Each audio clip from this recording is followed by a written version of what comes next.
नमस्कार बच्चों, मैं doctor Jitendra Kumar Marothia, associate professor इतिहास विभाग सम्राट पृथ्वीराज चौहान, राजकीय महाविद्यालय अजमेर, द्वितीय वर्ष कला, मध्यकालीन भारत का इतिहास और अध्ययन कर रहे हैं खानवा के युद्ध के।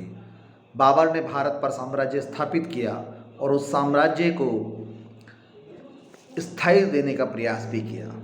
1526 में पानीपत के प्रथम युद्ध में इब्राहिम लोदी को, जो तत्कालीन लोदी वंश की सत्ता चल रही थी, उसका मुकाबला किया गया और पराजित किया गया। 1526 में पानीपत के युद्ध के बाद एक और घटना निश्चित हो गई। ये निश्चित हो गया कि निकट भविष्य में बाबर को एक बहुत शक्तिशाली राज्य से युद्ध करना पड़ेगा। उस शक्तिशाली राज्य को, रियासत को भी ये दृष्टिगोचर हो गया कि अगर अब भारत में अपने मनोबल को ऊपर उठाना है, अपने राजनीतिक मानसिकता को स्थायित्व देना है, तो फिर आवश्यक हो जाता है कि एक बार बाहरी शक्ति, जिसने पानीपत का प्रथम युद्ध जीता है, उससे मुकाबला किया जाए। भारत की इस शक्ति का नाम है मेवाड़, जो वहाँ के सिसोदिया वंश के राजा महाराणा संग्राम सिंह, जिसे राणा सांघा कहते हैं, जो अपने वीरता के लिए प्रसिद्ध। कहा जाता है कि उनके शरीर में बहुत इतने लंबे समय तक सैनिक युद्ध लड़ने के कारण लगभग 70-80 घाव हो चुके थे। एक हाथ नहीं था, एक आंख नहीं थी। सवाल यह है कि दोनों के बीच युद्ध कैसे हुआ। जब पानीपत का युद्ध हुआ, भारत में तोपखाना आया, तुलगुमा पद्धति आई, बाबर का मार्गदर्शन रहा। ठीक उसी समय में बाबर ने पानीपत के युद्ध के बाद में उत्तर राजस्थान और भरतपुर के आसपास का क्षेत्र बयाना पर अधिकार कर लिया। ये जो बयाना पर अधिकार का, ये तात्कालिक इसकी चुनौती थी राजपूत शक्ति को। फरवरी 1527 में मुगलों के बराबर बयाना पर अधिकार के साथ ही सीधा संकेत था कि बाबर अगला युद्ध करना चाहता है। अगर बयाना विजित नहीं करें या बयाना पर अधिकार राणा संग्राम सिंह नहीं करते हैं, तो एक सीधा रिफ्लेक्शन ये भी है कि बयाना पर बाबर का अधिकार राणा सांगा ने स्वीकार कर लिया है। दोनों के मध्य मार्च 1527 में खानवा नामक स्थान पर युद्ध हुआ। कारण पर हम विचार करते हैं। बाबर खानवा के इस 1527 में हुए युद्ध के कारण क्या थे? पहला कारण, बाबर का भारत में रहने का मानस हो गया। राणा सांगा ने सोचा कि जो विदेशी आक्रमणकारी जैसे आक्रमण करते हैं, उस तरीके से बाबर भी आएगा, भारत पर आक्रमण करेगा, लूट मार करेगा, इस्लाम धर्म का प्रचार करेगा, मंदिरों में या कई स्थानों पर जो संपदा छिपी हुई है उनको लेगा और चला जाएगा। पानीपत के प्रथम युद्ध के बाद में बाबर की इच्छा दूसरी हो गई। अब उसे लगा कि मुझे कहीं ना कहीं पर अपना साम्राज्य स्थापित करना चाहिए, और उसे भारत का भौगोलिक और राजनीतिक वातावरण अनुकूल लगने लगा। अतः पहला कारण ये था कि बाबर की भारत में रहने की इच्छा, या उसने अपना मानस बना लिया था। दूसरा था कि बाबर ने अपनी आत्मकथा तुर्की भाषा में बाबरनामा लिखी है, और ऐसा कहा जाता है कि बाबर ने राणा सांगा पे आरोप लगाया कि उसने धोखाधड़ी की है।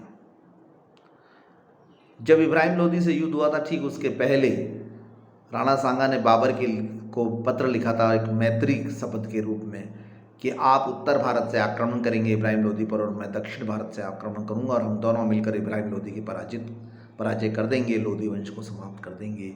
ऐसा बाबर ने बाबरनामा में लिखा। अन्य कोई ग्रंथ इसके प्रमाण नहीं देते हैं।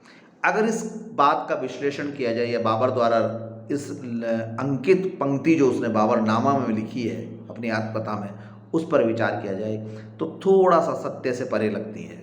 और वो सत्य से परे लगने का कारण यह है कि उस राणा सांगा ने, महाराणा संग्राम सिंह ने, जिसने 1517 में यानी 10 साल पहले ही खातौली के युद्ध में इब्राहिम लोदी को पराजित कर दिया हो, वह इब्राहिम अब इब्राहिम लोदी को पराजय करने के लिए बाबर की मदद का मोहताज नहीं होगा। ये सत्य है। आधुनिक इतिहासकार भी इस बात को मानते हैं और कई तात्कालिक सोर्सेज भी इसको मानते हैं, लेकिन बाबर ने अपनी पुस्तक बाबरनामा में इसका वर्णन किया है। तो एक कॉज बाबर की तरफ से यह हो सकता है कि वे युद्ध का कारण ढूंढ रहा हो, इसलिए एक कॉज ये भी निकल कर आता है। पिछले 10-11 साल में, यानी 1527 से 10-11 साल पहले में, महाराणा सांगा ने हिंदू पद बादशाही यानी हिंदू नेतृत्व को प्रबल किया और ये मानते भी हैं कि 2-3 बड़े रियासत के महाराणा राव, रावत, महारावल, सेनापति, आसपास के जागीरदार, हिंदू सामंत, न जाने कितनी संख्या में, जिनकी संख्या सैकड़ों से ऊपर है, वो एक इशारे पर महाराणा संग्राम सिंह के साथ युद्ध में कूद पड़ने को तत्पर रहते थे। इतना कुशल नेतृत्व था और लग भी रहा था कि जो पृथ्वीराज चौहान के बाद में हमने सत्ता खोई है, वो अब हमें महाराणा संग्राम सिंह के नेतृत्व में हिंदू पदशाही या हिंदू नेतृत्व मिल जाएगा और राजपूत राजा महाराणा संग्राम सिंह के नेतृत्व देगा। और ये पिछले 8-10 सालों का माहौल ऐसा बन भी गया था। तो एक चुनाव जो थी महाराणा संग्राम सिंह के लिए बाबर को पराजित करके वापस अपने देश भेज देना, ये भी हिंदू पदशाही को सार्थक, हिंदू नेतृत्व को सार्थक करने के लिए भी था।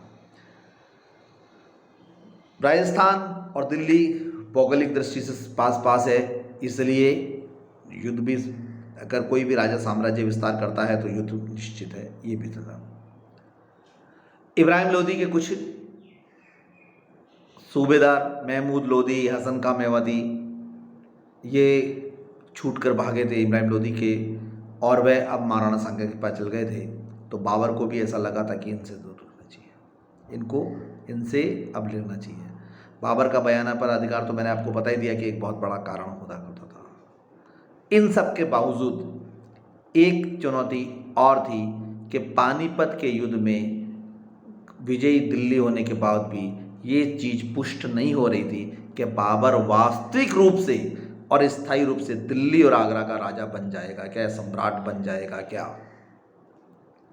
जिस इब्राहिम लोदी को भारत में राज करते हुए भी राणा सांगा ने पराजित कर दिया, बाबर के दिमाग में भी यह था कि वह राजपूत वीरता का प्रदर्शन, सैनिक वीरता का प्रदर्शन मेरे विरुद्ध भी होगा और निश्चित रूप से मुझे पराजय का सामना करना पड़ेगा। ये एक भय बाबर की सेनाओं के था। न केवल बाबर की सेनाओं में था, बल्कि पिछले 8-10 सालों में राजपूत सर्वोच्चता जो स्थापित हो रही थी, उसका प्रयास, उसका वो भी इनके दिमाग में था।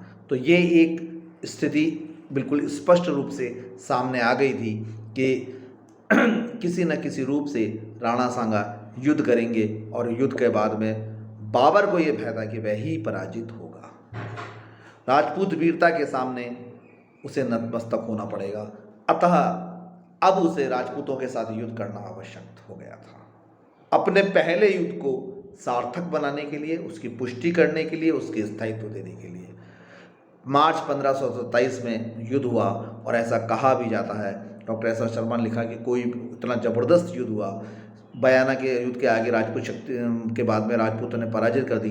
बाबर ने बाबरनामा में लिखा और कहीं भी लिखते कि उसने जोशीला भाषण दिया, मदिरा के बर्तन तोड़वा दिए, मांस नहीं खाने की शपथ ली और इस युद्ध को धार्मिक युद्ध में परिवर्तित कर दिया। एक राजनीतिक युद्ध, एक राजनीतिक उद्देश्य से लिया गया युद्ध को उसने जिहाद का नाम दिया और मुस्लिम जो एक रक्त था उसको उत्साहित करने का प्रयास किया हिंदू रक्त के विरुद्ध। और इसी कारण से धीरे धीरे ये युद्ध धार्मिक युद्ध में एक तरीके से जिहाद का हो गया।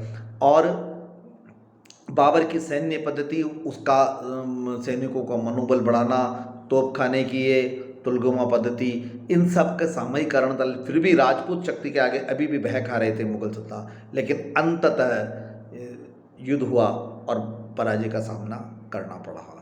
ये युद्ध भारतीय परिवेश में अगर माना जाए, देखिए वहाँ से तो जिहाद का युद्ध था, लेकिन भारतीय परिवेश में जाना है तो हिंदू सत्ता किसी मुसलमान के विरुद्ध युद्ध नहीं लड़ रही थी, बल्कि ये था कि ये एक संयुक्त प्रयास है जो राणा सांगा ने विभिन्न राजाओं को साथ लेकर लड़ा और ये युद्ध एक विदेशी शत्रु के विरुद्ध में भारतीयों द्वारा लड़ा गया युद्ध था।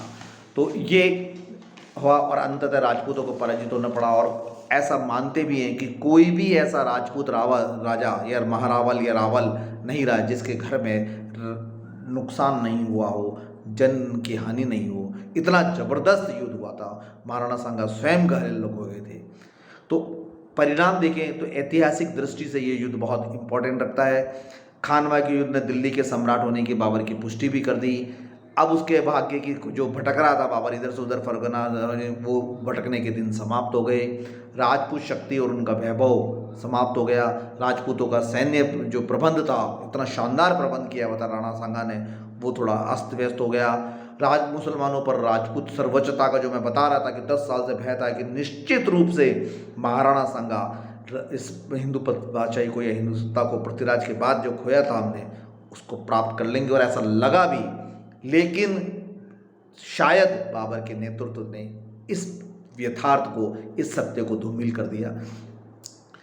राजपूतों और मुगलों में वैबंदस्ता आई, लेकिन हम देखते हैं कि बहुत समय तक मुगल बिना राजपूतों की मदद के नहीं चल पाए, और अंततः अकबर को 1562 में राजपूतों के साथ में एक विशिष्ट नीति निर्धारित करते हुए सहयोग और समन्वय लेना पड़ा। तो हिंदू सत्ता स्थापित होने की भी संभावनाएं समाप्त हो गई। अब चुनौतियां देने वाला कोई भी उत्तर भारत में नहीं बढ़ा, और अंततः महाराणा सांगा पराजित हुए, बाबर के साम्राज्य हाथ लग गया। 1528 में मैदनी राय, जिसने गुजरात का राजा था, साथ दिया था महाराणा सांगा का, चंदेरी के युद्ध में उसको पराजित किया गया, और 1529 में बंगाल के नुसरत शाह को पराजित किया गया, और बाबर ने 4 सालों में 4 युद्ध लड़े। दिसंबर 1530 में अपने पुत्र की जीवनदान के बदले में ऐसा माना जाता है कि उसने एक धार्मिक संकल्प लिया और फिर अपना जीवन निछावर कर दिया। उसके पुत्र लाडला था हुमायूं का, उसकी बीमारी के कारण उसने स्वयं को अपने ऊपर बीमारी ली, ऐसा उसने फरियाद किया ईश्वर से, और अंत बाबर की मृत्यु हुई। और दिसंबर 1530 में एक लंबा चौड़ा साम्राज्य बिना प्रशासनिक व्यवस्था के वो हुमायूं के लिए छोड़ गया, जो आने वाले समय में हुमायूं के लिए उपहार जितना नहीं था उससे ज़्यादा कई ज़्यादा कठिनाइयों का कारण बना, समस्याओं का कारण बना, जिसके हम आगे एपिसोड में बातचीत करेंगे। धन्यवाद।